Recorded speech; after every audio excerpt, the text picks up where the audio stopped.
नमस्कार दोस्तों, स्वागत है आप सभी का केडी स्टडी बाय अंकित राजा में।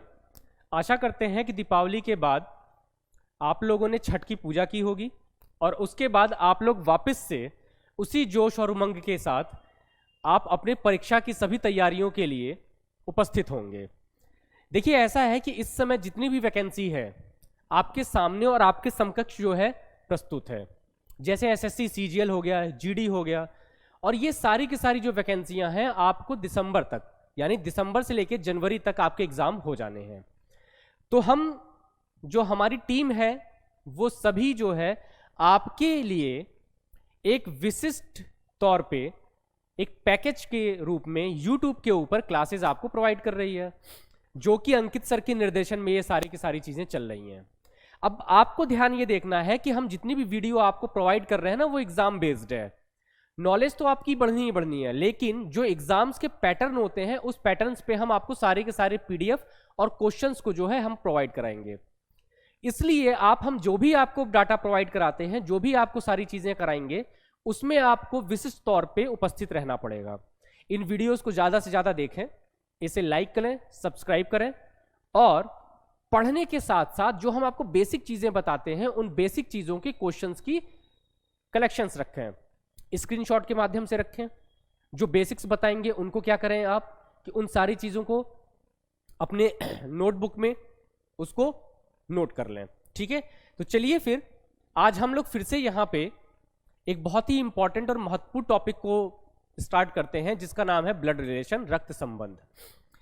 हम यहां से देखते हैं कि जो ब्लड रिलेशन और रक्त संबंध के क्वेश्चंस आते हैं उन क्वेश्चंस में क्या क्या चीजें होती हैं।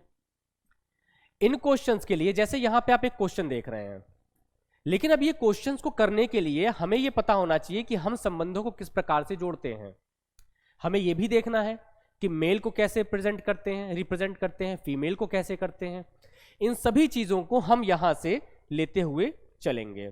ठीक है, तो चलिए फिर स्टार्ट करते हैं, और आशा करते हैं कि ये जो सेशन होगा, इस सेशन में आप लोग अपनी बहुत ही महत्वपूर्ण भूमिका निभाएंगे, और जितने भी डाउट्स आपको हैं यहां पे, उन सभी डाउट को हम लोग क्या करेंगे, वन बाय वन करके यहां से देखते हुए चलेंगे। ठीक है, तो चलिए, चैप्टर का नाम क्या है यहां पे हमारा, ब्लड रिलेशन। इसी को हिंदी में कहा जाता है रक्त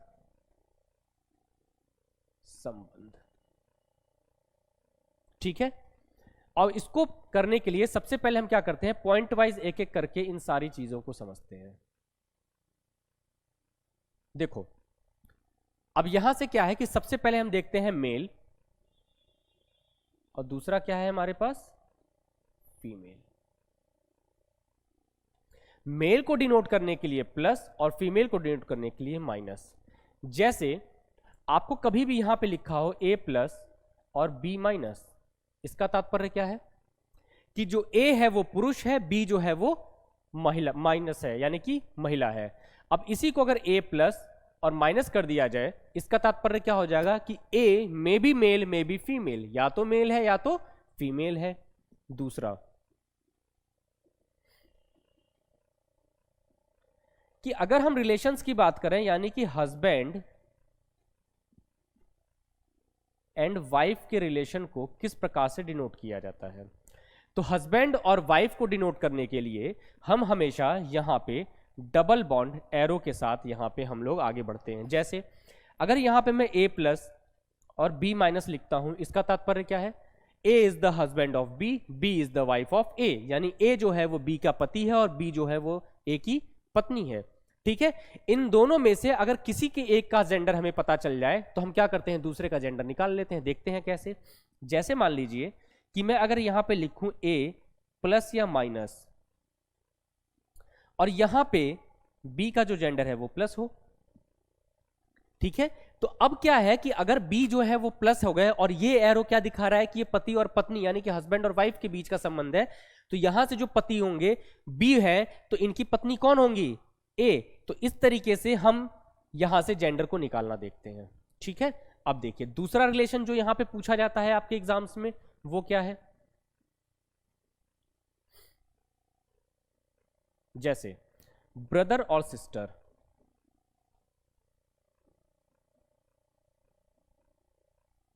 यानी कि भाई और बहन। अब A प्लस और B माइनस को अगर हम सिंगल बॉन्ड कैप के साथ प्रेजेंट करते हैं तो इसका मतलब क्या हो जाता है कि A जो है वो ब्रदर है, B जो है वो सिस्टर है। लेकिन दूसरी ओर जैसे मैंने आपको यहां पे बताया था कि अगर एक का जेंडर पता हो तो दूसरे का हम निकाल लेते हैं, लेकिन यहां पे क्या है कि अगर कभी भी मान लो कि अगर हम यहां पे A प्लस और माइनस करते हैं और यहां पे B माइनस रहने दें, तो क्या हम यहां पे देख पा रहे हैं ना कि B जो है वो क्या है, A की बहन है। लेकिन क्या A जो है वो B के भाई होंगे? तो नहीं, वो बहन भी तो हो सकती है। तो इसीलिए कभी भी ब्रदर और सिस्टर में अगर एक का जेंडर हमारे पास क्लियर हो और दूसरे का जेंडर क्लियर ना हो तो हम वहां पे किसी दूसरे का जेंडर नहीं निकाल पाते। लेकिन हस्बैंड और वाइफ वाले सीन में अगर एक का जेंडर हमारे पास उपस्थित है तो दूसरे का जेंडर हम उसका अपोजिट ले लेते हैं। आशा करते हैं कि यहां तक की आपको सारी की सारी चीजें समझ में आई होंगी। अब अगर हम आगे बढ़ें तो उसमें क्या देखने को मिलेगा हमें कि अगर इसके अलावा अब और भी तो जनरेशन है। जैसे मान लीजिए हस्बैंड और वाइफ है, इनके चिल्ड्रन होंगे। ये जो ब्रदर और सिस्टर हैं इनके कौन होंगे? पेरेंट्स होंगे। यानी कि जब जनरेशन को, एक जनरेशन को दूसरे जनरेशन के साथ जोड़ा जाता है तो उसको किस तरीके से प्रेजेंट करेंगे, अब हम वो देखते हैं। ठीक है, तो आइए फिर अब देखते हैं कि जनरेशन को किस प्रकार से किया जाएगा। Point 4 generation gap.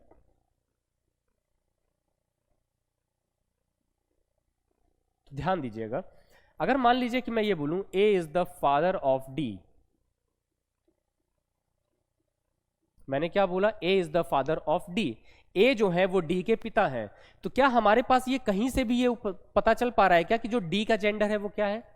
D जो है वो हो सकता है कि डॉटर भी हो या तो सन हो, इन दोनों में से कोई भी एक हो सकते हैं।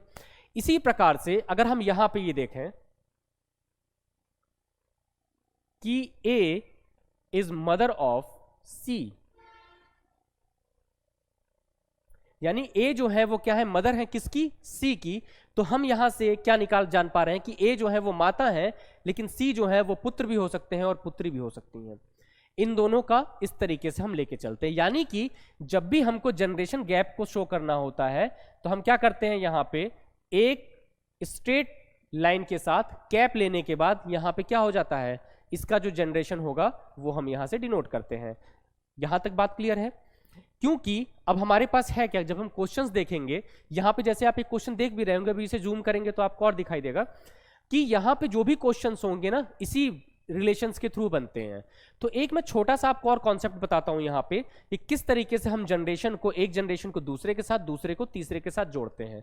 अब आपने यहां पे देखा कि जब दो जनरेशन को जोड़ने की जरूरत पड़ी हमें, तो कितने कैप की, कितने एरो की जरूरत पड़ी? एक। यानी कि अगर हमें दो से ज्यादा जनरेशन को, यानी कि 3 जनरेशन को जोड़ना पड़े तो वहां पे हमें कितने की जरूरत पड़ेगी? तो वहां हमें 2 एरो की जरूरत पड़ेगी। तो सीखते हैं यहां पे कि वो कैसे करते हैं।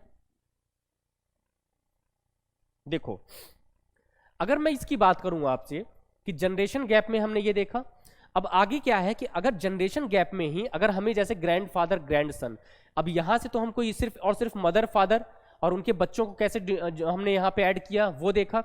और आपको ये भी पता है कि अभी हमने पीछे की जो स्लाइड जो हमने चेक किया था उसमें किस तरीके से डिनोट किया जाता है। तो अब यहां पे देखते हैं कि जब 2 से अधिक जनरेशन का हो तो वहां पे क्या होगा। जैसे मान लो कि अगर M प्लस S प्लस और D माइनस, ठीक है। अब आप ये देख रहे हो ना कि यहां से हमारे पास कितनी जनरेशन हो गई? 3 जनरेशन। अब मान लीजिए कि M नामक जो व्यक्ति है इनका विवाह N नामक महिला के साथ हुआ हो। जो M नामक पुरुष हैं उनका विवाह किसके साथ हुआ हो? N नामक महिला के साथ। S का विवाह P के साथ हुआ हो। S का विवाह किसके साथ हुआ हो दोस्त? P के साथ।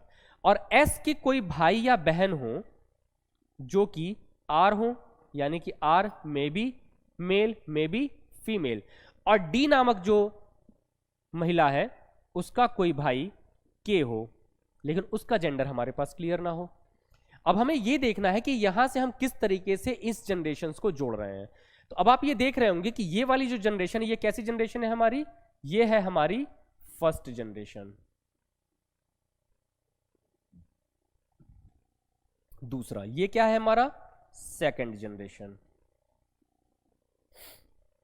ठीक है, ये क्या है हमारी थर्ड जनरेशन। अब देखो ध्यान से, इस 3 जनरेशन में ये जो फर्स्ट जनरेशन है इसी को और क्या बोला जाता है, ओल्डेस्ट जनरेशन। क्या बोला जाता है, ओल्डेस्ट जनरेशन। ये जो सेकंड जनरेशन है इसे क्या बोला जाता है, इसे बोला जाता है मिडिल जनरेशन। क्या बोला जाता है दोस्त, मिडिल जनरेशन। और ये जो तीसरी है इसी को बोला जाता है लास्ट जनरेशन।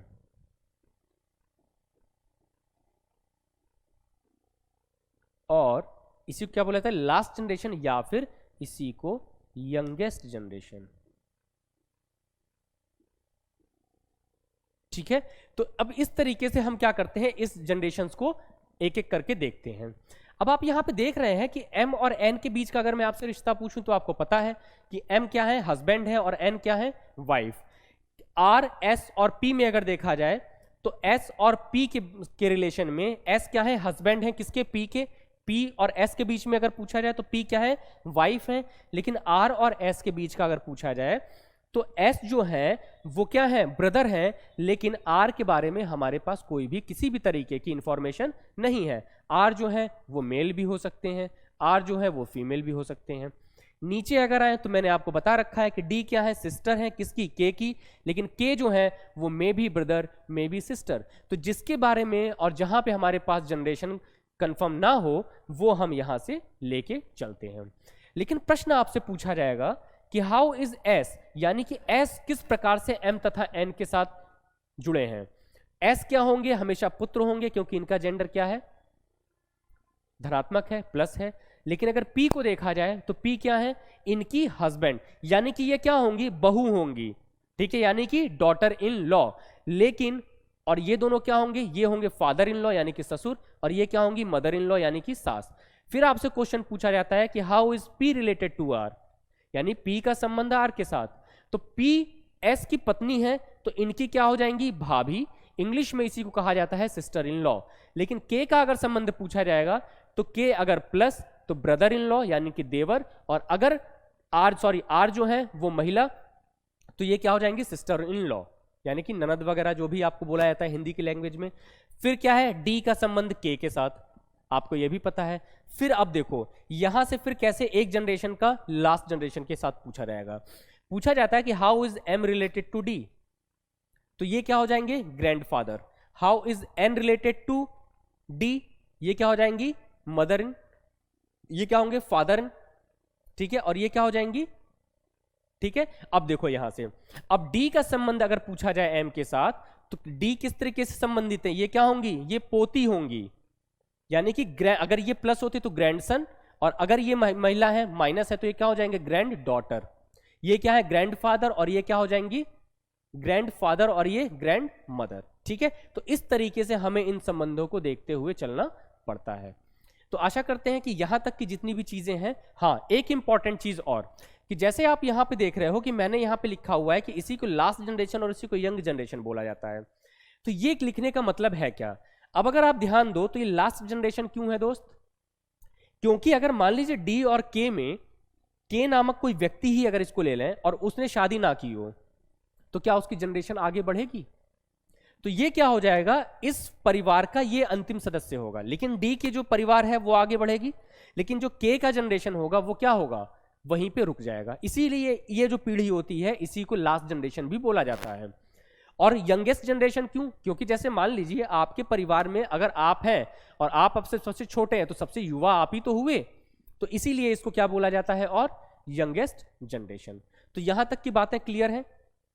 ठीक है, तो इसको आप लोग नोट करें और उसके बाद से हम अब क्वेश्चंस पे आते हैं और देखते हैं कि क्वेश्चंस को वन बाय वन किस तरीके से यहां पे सॉल्व किया जाता है। ठीक है, तो चलिए फिर क्वेश्चंस पे आते हैं हम लोग।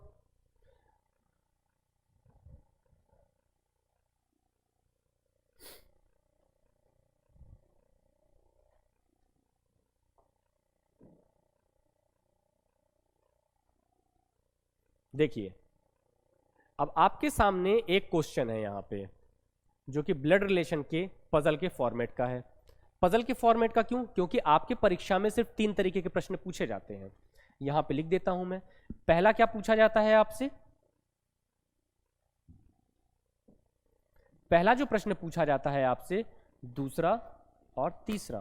पहला जो प्रश्न होगा वो पजल के फॉर्मेट पे, यानी कि पहेली, ठीक। दूसरा क्या होता है? डाटा के बेसिस पे।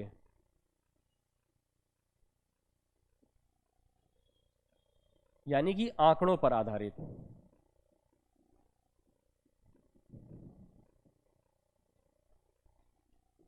ठीक है, तो ये 2 प्रकार के। और तीसरा क्या होता है? Photography based.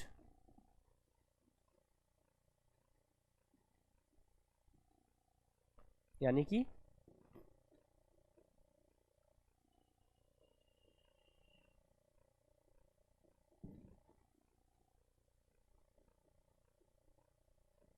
फोटोग्राफी पर आधारित प्रश्न। ये 3 प्रकार के प्रश्न आपसे यहां पे पूछे जाते हैं, ठीक है। तो सबसे पहला क्या है कि पजल का हमने क्या किया है, वही प्रश्न यहां पे लिया है। तो अब आइए देखते हैं कि किस तरीके से है और क्या है। ध्यान से देखिएगा क्या कह रहा है। सबसे पहले ए इज फादर ऑफ सी। क्या कहता है हमसे कि A is father of C. अब क्या हमारे पास सी का जेंडर क्लियर है? नहीं। तो जब सी का जेंडर क्लियर नहीं है तो हम यहां से सी का जेंडर नहीं लिख सकते, इसीलिए सी के ऊपर प्लस और माइनस दोनों लिखना पड़ेगा। फिर कह रहा है and D is son of B. अब देखो यहां पे ए के और सी के बारे में, लेकिन डी और बी के बारे में नहीं पता। तो अब देखिए कि पजल के जो क्वेश्चंस होते हैं उनको सॉल्व करने का सबसे आसान तरीका क्या है वो समझिए। कि जब भी आप इस तरीके से लिखना चालू कर देंगे ना, तो अगर आप बिगनर हैं तो वहां पे आपको दिक्कत होगी। तो आपका छोटा सा काम क्या है कि आप इन सारी चीजों को ना एक एक करके निकाल लीजिए। जैसे क्या है? A is father. क्या है? A is father. और किसके? सी के, यानी कि सी प्लस और माइनस। दूसरा फिर क्या कह रहा है हमारे साथ? D is son of B. देखो डी इज सन, यानी कि डी जो है वो बेटा है किसका? बी का। अब बी के बारे में तो हमें कुछ पता ही नहीं है कि मेल है या फीमेल, आगे देखेंगे कि क्या जेंडर निकलता है। फिर कह रहा है E is brother of A. E is brother of A. Sorry. अब आपको ये पता है कि ए का जेंडर यहां से है, लेकिन इस वाली लाइन में हमारे पास ई का जेंडर क्लियर नहीं है, ए का जेंडर क्लियर नहीं है और ई का क्लियर है। फिर अगर फोर्थ वाले को फोर्थ लाइन को देखें, if C is sister of D. If C is sister of D. अब देखो इस लाइन से भी डी का जेंडर क्लियर नहीं है हमारे पास, लेकिन डी का जेंडर हम यहां निकाल चुके हैं। फिर हमसे पूछता है D then how B is B related to A, यानी कि बी का संबंध ए के साथ क्या होगा। तो अब आइए देखते हैं यहां से हम लोग कि और इस चीज को हम किस तरीके से और आसान वे में हम लोग बना सकते हैं। ठीक है, चलिए। अब मैंने क्या बोला था कि इन्हीं लाइनों को अब जोड़ने की कोशिश करते हैं। तो जैसे सबसे पहले क्या, पहले वाले को लेते हैं। पहला हमसे क्या कह रहा है? ए प्लस और सी। अब आपको पता होगा कि सी का जेंडर यहां से क्लियर हो चुका है, यानी कि पहले और चौथे को अगर एक साथ ले लिया जाए तो सी का जेंडर क्या हो जाएगा? सी माइनस और इनके डी। अब क्या ऊपर आते हैं थोड़ा सा, तो यहां देखिए कि डी का जेंडर क्या है? प्लस। डी का जेंडर क्या है दोस्त? प्लस। और इनके मदर या फादर जो भी है वो कौन है? बी प्लस या माइनस। फिर देखिए क्या कह रहा है? ई इज ब्रदर, यानी ए का जेंडर क्लियर था हमारे पास और यहां से हम क्या बोल लेंगे? ये बात क्लियर है। लेकिन अब हमसे पूछा हुआ है कि how is B related to A, B का संबंध ए के साथ। अब आप यहां पे अगर ध्यान दीजिए तो ये वाला जो एरो है वो क्या दर्शाता है? ये सगे भाई बहनों को दर्शाता है कि डी जो है वो क्या है? सी की भाई है और सी क्या है? डी की ब्रदर। और आपको याद होगा कि अगर ये दोनों सगे भाई बहन हैं और इन दोनों के जो पिता होंगे वो कौन होंगे? ए। तो जब ए पिता होंगे, ये आपके पास कंफर्म है, तो जाहिर सी बात है ना कि बी इनका क्या होगा? Opposite gender. और अगर ए फादर है तो बी क्या हो जाएंगी? बी इनकी माता हो जाएंगी। और जैसे ही बी इनकी माता हुई तो यानी ए और बी में ए क्या हो गए? बी के हस्बैंड और बी क्या हो गई? ए की वाइफ। तो हमसे क्या पूछा है कि बी ए से किस प्रकार संबंधित है? तो बी ए से किस प्रकार संबंधित है? तो क्या बेटी होंगी? तो नहीं, क्योंकि आपको एक ही जेंडर में होने के लिए इस तरीके से नीचे का होना चाहिए था। फिर क्या है? हस्बैंड। ये देखिए, तो बी क्या है, हस्बैंड। तो बी का जेंडर आप देख रहे हैं ना कि ये माइनस है, तो क्या वो हस्बैंड होंगे, तो बिल्कुल नहीं, यानी ये भी नहीं। फिर क्या दे रहा है, ब्रदर इन लॉ, तो ब्रदर इन लॉ कैसे हो सकते हैं, बिल्कुल नहीं, क्योंकि इनके बीच का रिलेशन क्या है, हस्बैंड और वाइफ का। तो बचा क्या हमारे पास, ऑप्शन डी, वाइफ। तो यानी कि बी क्या है, वाइफ। ठीक है, ये चीज क्लियर हो गई। अब चलते हैं अगले क्वेश्चन के ऊपर। तो इसका आंसर क्या हो जाएगा, वाइफ। अब ध्यान हमेशा रखेंगे आप कि जब भी यहां से जेंडर को चेंज करना होगा तो हम रिप्लेस करके ये देखेंगे किसका जेंडर क्लियर है और किसका नहीं। ठीक है, चलिए आगे चलते हैं। अब देखो यहां पे क्या कह रहा है कि दयाज ब्रदर इज अनिल। दया का भाई कौन है, अनिल। फिर आगे हमसे क्या कहता है, दया इज सन ऑफ चंद्रा। ठीक है, दया चंद्रा का पुत्र है। विमल इज फादर ऑफ चंद्रा। विमल चंद्रा का पिता है। तो अनिल विमल से किस प्रकार से संबंधित है। तो अब आइए, मैंने आपको जिस तरीके से और जिस प्रकार समझाया हुआ था उसी प्रकार से हम इसको देखते हुए आगे बढ़ते हैं। ठीक है,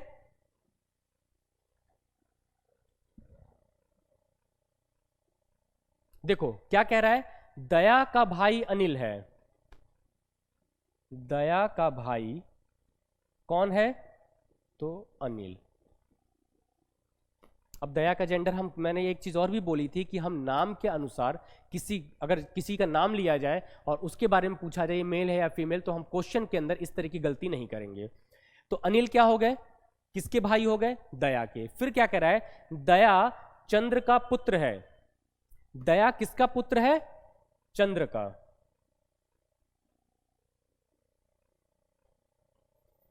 तो अब जब दया पुत्र है किसका, चंद्र का, तो ये भी क्या हो जाएगा हमारा, मेल। क्योंकि भाई बेटा तो हमेशा मेल होता है ना, अगर यही फीमेल होती तो पुत्री होती। तो यहां से ये चीज क्लियर हो गया। फिर कहता है विमल इज फादर ऑफ चंद्रा। विमल चंद्र का पिता है। विमल किसका पिता है, तो चंद्र का। विमल किसका पिता है, चंद्र का। और उसके बाद आपसे बस यही पूछा है कि how is Anil related to Vimal. How is Anil related to Vimal, और आपको ये पता है कि ये भी प्लस है। अब देखिए यहां से सन तो एकदम नहीं, क्योंकि पुत्र बनने के लिए क्या शर्त जरूरी है कि एक ही जनरेशन का गैप हो। और यहां से क्या है कि आप देख रहे हैं कि दो दो जनरेशन का गैप है, तो ये नहीं हो सकता। ब्रदर के लिए क्या होना चाहिए, आपके पास सिर्फ और सिर्फ एक। ठीक है, अब ऊपर प्रश्न पे देखिए, जहां से पूछा जाएगा बस उसी के बारे में बताएंगे। अब देखो यहां पे ग्रैंडसन है और वहां पे क्या है, ग्रैंडफादर। क्या पूछा है, अनिल। अनिल के बारे में पूछ रहा है कि अनिल जो है वो विमल से किस प्रकार संबंधित है, ना कि ये पूछा है कि विमल अनिल से किस प्रकार से संबंधित है। तो जब अनिल का विमल से पूछेंगे तो क्या वो ग्रैंडसन है, तो बिल्कुल वो कौन है, ग्रैंडसन, ना कि ग्रैंडफादर। ग्रैंडफादर तो हमारे कौन हो जाएंगे, विमल, लेकिन अनिल कौन होंगे, हमेशा ग्रैंडसन। ठीक है, तो इस तरीके से क्या है कि एक जनरेशन का दूसरे जनरेशन के साथ जोड़ करके हमें यहां पे बताना होता है। बात क्लियर है आपकी। चलिए अब आगे बढ़ते हैं। फिर देखते हैं यहां पे एक और क्वेश्चन, और इस क्वेश्चन में क्या है कि ए बी का भाई है। क्या कह रहा है कि A is brother of B. A B का भाई है, D is brother of E. तो आपको याद होगा कि देखो मैंने अभी जस्ट पीछे क्वेश्चन जो पहला क्वेश्चन कराया उसमें मैंने आपसे क्या बोला कि इन सभी प्रश्नों के लिए अगर आप छोटे छोटे क्या करेंगे ना, एक लाइन बना लेंगे तो बड़ा आसान हो जाएगा आपके लिए, अगर आप शुरुआत कर रहे हैं तो। और नहीं अगर आपको आता है तो आप क्या करें, इन्हीं क्वेश्चंस को डायरेक्टली ऐड करके बनाना शुरू कर दें। तो आइए देखते हैं कि किस तरीके से यहां से हम लोग इसको कर सकते हैं। ठीक है, अब आते हैं और ये देख लेते हैं जरा कि इस प्रश्न के लिए क्या क्या उपयोगिता है और क्या क्या किस तरीकों से हम लोग इसको सॉल्व कर सकते हैं। ठीक है, देखिए क्या कह रहा है, A is brother of B. A is brother of B. अब बी का जेंडर में भी मेल में भी फीमेल, पहला। फिर कह रहा है D is brother of E. D is brother of, क्या कह रहा है, डी इज ब्रदर ऑफ ई, यानी कि डी ई का भाई है। अब ई का जेंडर हमारे पास फिर नहीं है यहां पे। आगे बढ़ते हैं, सी is father of A. C ए का पिता है। सी किसका पिता है, तो ए का। अब देखो यहां पे भी जेंडर क्लियर है और यहां पे जेंडर क्लियर नहीं है, लेकिन हम प्रश्न के अकॉर्डिंग चल रहे हैं ना अभी, तो जब प्रश्न के अकॉर्डिंग चलेंगे तो हमको ये सारी चीजें लिखनी पड़ेंगी। फिर कहता है कि ई बी की पुत्री है। E is daughter of B. E B की पुत्री है, तो बी की पुत्री है कौन, बी की जो पुत्री है वो है कौन, वो ई है। अब देखो यहां से हमारे पास ई का जेंडर क्लियर नहीं था, लेकिन जैसे ही हम एक लाइन नीचे आ रहे हैं हम ये देख पा रहे हैं कि यहां से हमारा जेंडर बिल्कुल क्लियर है। बात समझ में आ गई? अब क्या पूछा है, तो डी का चाचा कौन। अब देखो यहां से, अब डी का चाचा कौन, अब हमको ये सारी चीजें बनानी है, तो इसको 1 नंबर देते हैं, 2, 3 और 4। अब देखिए यहां से कि अगर हम पहले वाले को लेते हैं ए और बी को, तो ए का जेंडर हमारे पास क्लियर है और उसके बाद क्या दे रखा है, बी। क्या बी का जेंडर यहां से भी क्लियर है? तो क्लियर नहीं है, इसको आप ऐसे ही रहने दें, या फिर चाहें तो इसको प्लस और माइनस दोनों लिख लीजिए एक साथ। ठीक है, इसको थोड़ा सा मैं और छोटा कर दूं। अब देखिए ध्यान से, अब अगर यहां से देखा जाए तो हम किसको जोड़ सकते हैं, ए और बी को। ए और बी में हमारे पास एक ये और दूसरा क्या है, तीसरे वाले में अगर आए तो ए के फादर कौन है, ए के फादर यहां देखिए सी, तो ये क्या हो जाएंगे, सी प्लस। उसके बाद अगर आते हैं तो बी, ध्यान दीजिएगा यहां पे कि सी और ए में ए क्या है, यहां से क्योंकि जेंडर पता है तो ए क्या हो जाएंगे, बेटे, और सी क्या हो जाएंगे, फादर।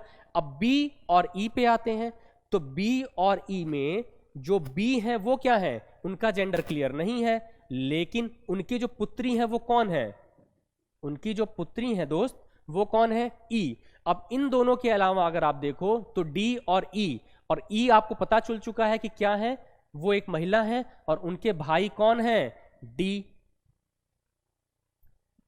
अब अगर आप यहां पे देखें तो हमसे पूछा क्या है कि डी के चाचा कौन है, यही पूछा है ना कि डी का चाचा कौन है। तो अब अगर आप यहां पे देखिए तो ये तो कंफर्म हो गया कि जो बी है या तो वो पिता होंगे या तो वो माता होंगी, या तो फादर या तो मदर, लेकिन इनके भाई कंफर्म है कि इनके भाई जो है वो कौन है, ए।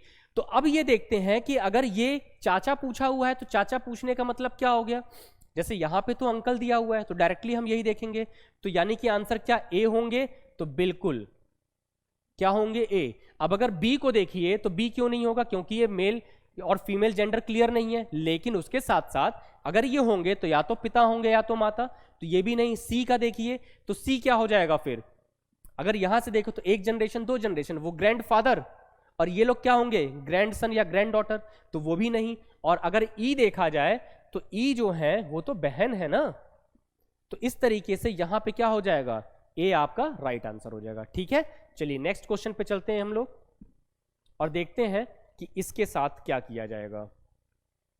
अब अगर आप यहां पे ध्यान से देखो तो यहां पे क्या कह रहा है, M is N's daughter, M N का भाई है। क्या कह रहा है, एम क्या है, एन का भाई है और एन का जेंडर क्लियर नहीं है। फिर कह रहा है के एम की बहन है, के किसकी बहन है, के एम की बहन है, एम की बहन है। क्या एम का जेंडर यहां पता है, लेकिन इस लाइन में हमारे पास कोई इंफॉर्मेशन नहीं। फिर कह रहा है पी ओ का भाई है, पी किसका भाई है, ओ का। ठीक, फिर आगे क्या कह रहा है, ओ एन की पुत्री है। देखिए कह रहा है आपसे ओ किसकी पुत्री है, एन की। तो जब क्या कह रहा है आपसे, ओ एन की पुत्री है, ओ एन की पुत्री है। अब एन का जेंडर हमारे पास यहां पे भी नहीं और यहां पे भी नहीं। अब आगे देखते हैं, फिर कह रहा है पी का चाचा कौन, who is uncle of P. तो अब देखते हैं जरा कि इन सभी लाइनों को जैसे ही हम मर्ज करते हैं उसका रिजल्ट हमारे पास क्या आता है। तो सबसे पहले क्या करें हम, एम और पहले और दूसरे वाले को जोड़ लेते हैं। तो देखा जाए तो अगर m प्लस और यहां से क्या है n, may be plus may be minus, फिर क्या कह रहा है कि k, और k किसका भाई है, तो m का। ध्यान से देखिए k किसका भाई है, m का। फिर p और o, क्या यहां से हमको p पता चल पा रहा है, नहीं। क्या n और o को अगर ले आए तो यहां से क्या है कि n की जो पुत्री है वो कौन है, तो वो o है। और यहां से क्या है, आपको पता है कि o का जो भाई है वो कौन है, तो वो p है। अब इन डाटा को जैसे ही आपने कनेक्ट किया तो वापस आते हैं क्वेश्चन पे, और क्वेश्चन क्या कह रहा है, p का चाचा कौन, who is uncle of p। यानी अब p के चाचा कौन है, तो k भी हो सकते हैं और m भी हो सकते हैं। क्यों, क्योंकि हमारे पास यहां से के का भी जेंडर क्लियर था और इसका भी, ठीक है। तो अब यहां पे अगर देखो तो यही तो पूछा है ना कि पी का चाचा कौन है। तो अगर हम ये देखें तो ये दोनों क्या हैं, इन्हीं के बच्चे हैं, और ये दोनों क्या हैं, इनके भाई हैं, क्योंकि प्रश्न में ऐसा है भी, क्योंकि एम एन का भाई है तो एम एन का भाई हुआ। फिर आगे कह रहा है के एम की बहन है, के एम की बहन है। देखिए थोड़ा सा मिस्टेक हुआ यहां पे, क्या कह रहा है कि के एम की बहन है, तो यहां से के का जेंडर प्लस ना होकर के क्या हो जाएगा, माइनस, ठीक है। तो अगर अब देखा जाए तो ये क्या हो जाएंगी, ये आंट हो जाएंगी, यानी कि बुआ, क्योंकि इनके सगे भाई बहनों की बात हो रही है, और एम क्या हो जाएंगे, अंकल। तो यहां से हमारा आंसर क्या हो जाएगा, एम, ना कि के। और एन भी नहीं हो सकते कभी भी, देखिए यहां पे ये भी नहीं और ओ भी नहीं, तो हमारा आंसर क्या हो जाएगा, एम। बात क्लियर है यहां तक, ठीक है। तो अब आइए चलते हैं आगे वाले क्वेश्चन की तरफ और देखते हैं कि अगला क्वेश्चन हमारा क्या कह रहा है। अब देखो यहां पे ये थोड़ा सा क्वेश्चन क्या है कि थोड़ा सा बड़ा भी है, और इसी पे क्या करेंगे कि हम आगे क्वेश्चंस भी देखेंगे। देखो ये पूरा का पूरा फॉर्मेट है, और आप ये देख रहे हो कि 3 प्रश्न इसी के ऊपर बेस्ड हैं, ठीक है ना। अब देखते हैं इसको जरा कि इसके लिए क्या क्या उपयोगिता है हमारी, और इस प्रश्न का मतलब क्या है।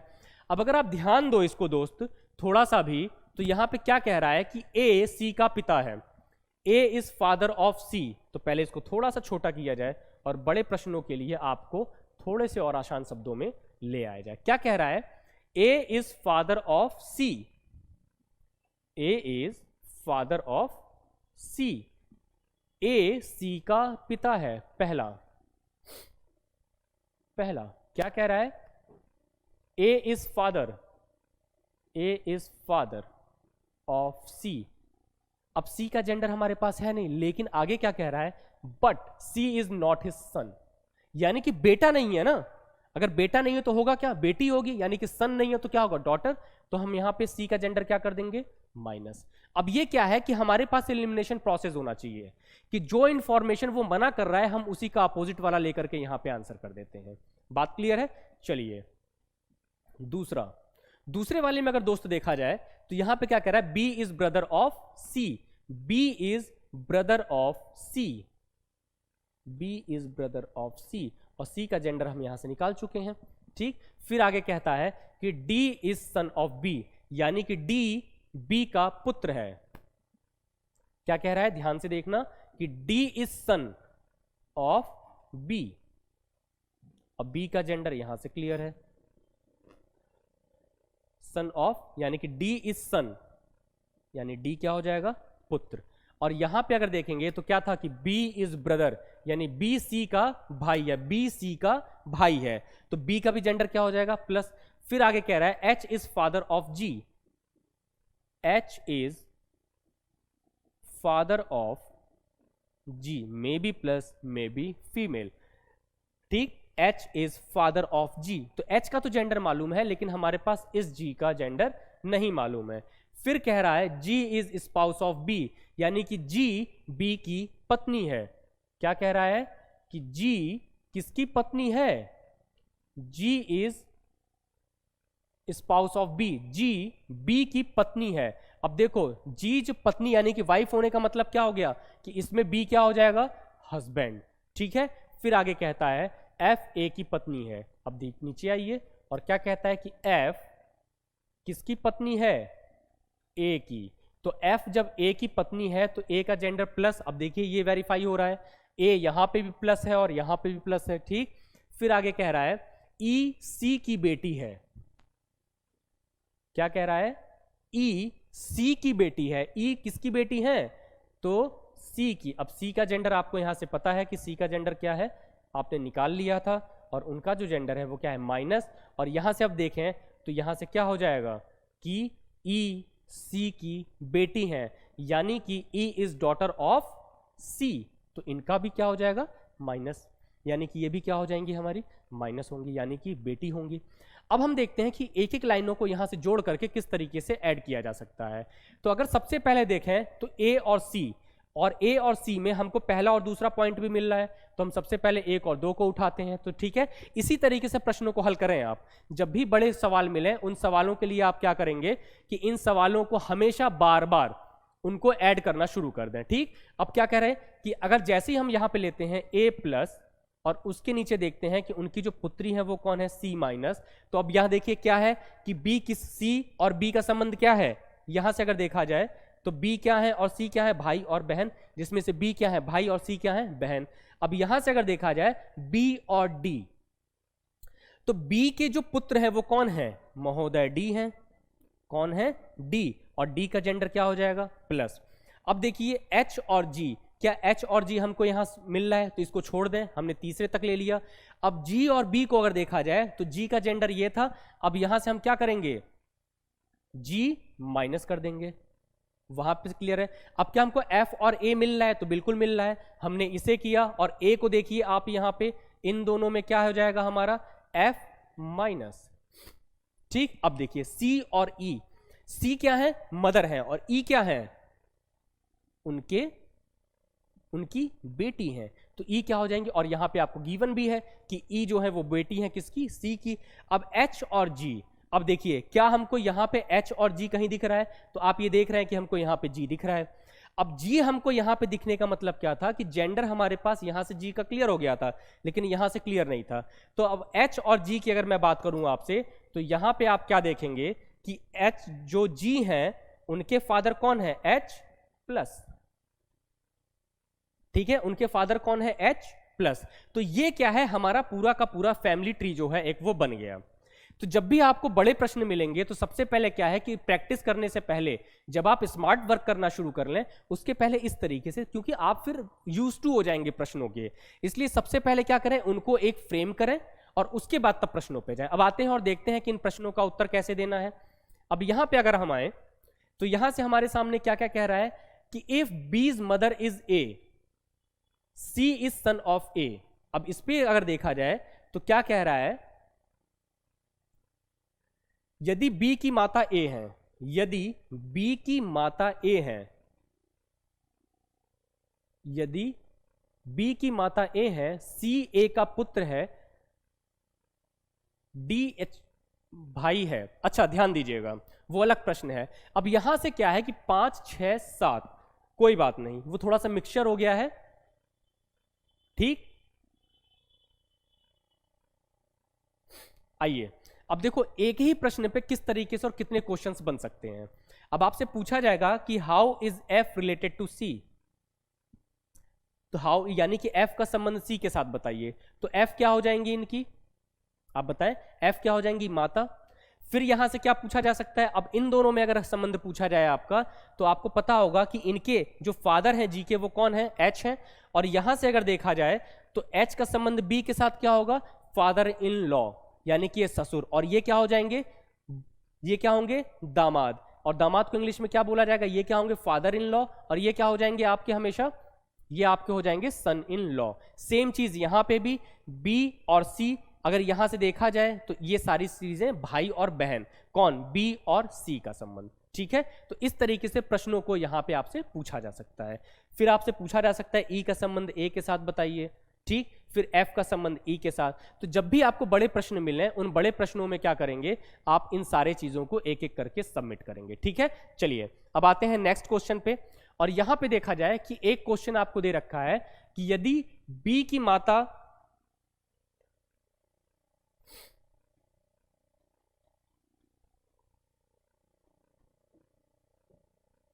देखिए क्या कह रहा है, इफ बीज मदर इज ए, यदि बी की माता ए है, पहला क्या कह रहा है, यदि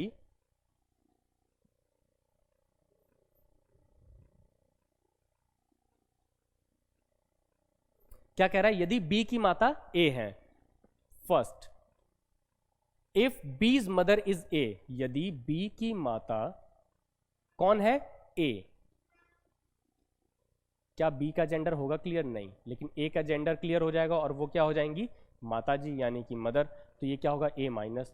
दूसरा अब यहां से आइए तो क्या कह रहा है, सी is son of A, C ए का पुत्र है, कौन है पुत्र, तो सी किसका, ए का।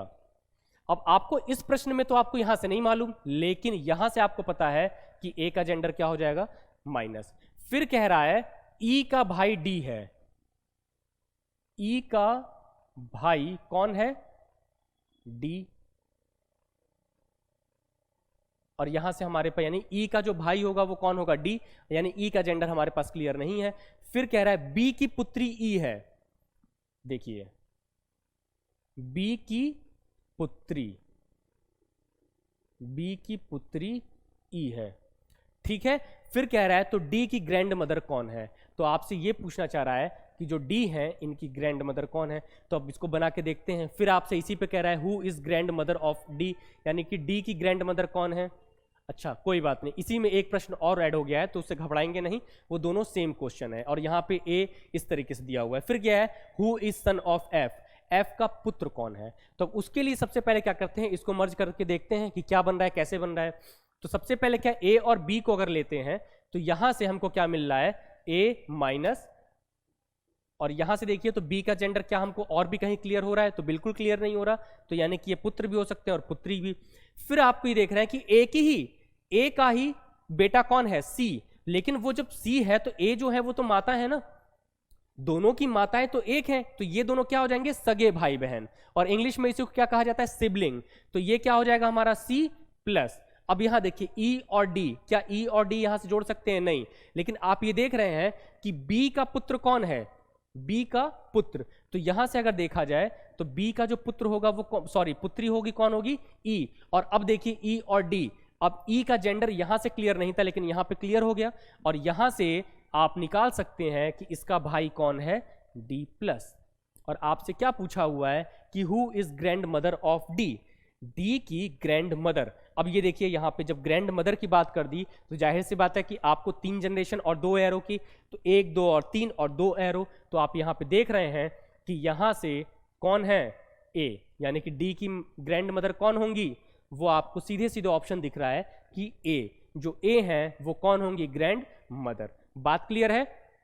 अब आइए लास्ट क्वेश्चन देखते हैं। यहां पे फिर पूछा है who is son of F, who is son of F. अब यहां पे अगर ध्यान दो तो क्या हम यहां से कुछ भी किसी भी तरीके से बता सकते हैं क्या कि एफ का पुत्र कौन है? आपसे यही तो प्रश्न पूछ रखा है ना कि who is son of F, यानी कि एफ का पुत्र कौन है। तो जब हमारे पास यहां पे एफ से संबंधित कोई डाटा ही नहीं है और यहां पे आपको कुछ भी यहां पे ऐसी चीज नहीं दी हुई है, तो क्या होगा? वो आंसर जो होगा हमारा सी एंड डी। तो यानी कि यहां पे एक ऑप्शन और आप बढ़ा लेंगे ई, और वहां पे लिखेंगे C and D, can not determined, यानी कि निर्धारित नहीं किया जा सकता है। ठीक है ना? तो इससे घबराएंगे नहीं, क्योंकि देखो इस तरीके के प्रश्न आपसे परीक्षा में पूछे जाते हैं कि कोई एक ऐसा डाटा रहेगा कि जो आपको नहीं दिया रहेगा और उस तरीके से सारी चीजों को आपको करना पड़ेगा। तो यहां से क्या है कि निर्धारित जब नहीं किया जाएगा तो यहां पे एफ का पुत्र कौन है और एफ के बारे में कोई भी जानकारी हमारे पास नहीं है। और आप ये चीज देख भी रहे हैं कि B A C A E D, B E D यहां पे है। तो ये सारी की सारी चीजें क्या हो जाएंगी हमारी? ठीक है, तो इस तरीके से हमें देखना होता है कि जिसके बारे में हमारे पास जानकारी ना हो तो हम क्या करते हैं, वहां पे उसको CND लगाते हैं, कैन नॉट डिटरमाइंड, यानी कि इंग्लिश में यानी कि निर्धारित नहीं किया जा सकता। ठीक है, अब चलिए आगे देखते हैं। तो आगे जो है वो आपका समापन की ओर है। तो ये आपके बिल्कुल बेसिक की क्लासें थी, इसके बारे में मैंने जितना मैक्सिमम था वो आपको बताया। आशा करते हैं कि आपको ये सारे कॉन्सेप्ट अच्छे लगेंगे। प्रश्न की वैरायटी जो परीक्षा के पॉइंट ऑफ व्यू से बनाए गए हैं, जो आपकी परीक्षा में आते हैं, ताकि आपको कम समय में अधिक से अधिक क्वेश्चंस और वो क्वेश्चंस मिले जो परीक्षा में आपके लिए मदद हो। ठीक है, तो आशा करते हैं कि केडी स्टडी बाय अंकित राजा में जो हम अंकित सर के निर्देशन में यहाँ पे जो काम चल रहा है आप सभी बच्चों के लिए, वो आपको पसंद आए और अधिक से अधिक इस चैनल को, इस वीडियो को लाइक करें, सब्सक्राइब करें और इतना शेयर कर दें कि जिससे हमारा जो मनोबल है वो दिन दोगुना रात चौगुना होता रहे। ठीक है, जिससे कि हम और भी क्लासेस को ले आकर के आपके लिए पॉइंट ऑफ व्यू आपका जानेंगे, क्योंकि अभी हम कुछ क्लासेस आपके लिए लाइव लेके आएंगे कि जिससे हम ये भी जान सके कि आप जो दूर बैठे हैं हमसे, उनमें ऐसा तो नहीं है कहीं कोई दिक्कत आ रही है, कोई समस्या आ रही है। ठीक है, तो इस क्लास को, इस जो प्रैक्टिस सेट थी, इसको हम यहीं आखिरी विराम देते हैं और आशा करते हैं कि जो अगली क्लास आएगी उसके लिए आप लोग हमारा इंतजार करेंगे। ठीक है, चलिए फिर, थैंक यू वेरी मच।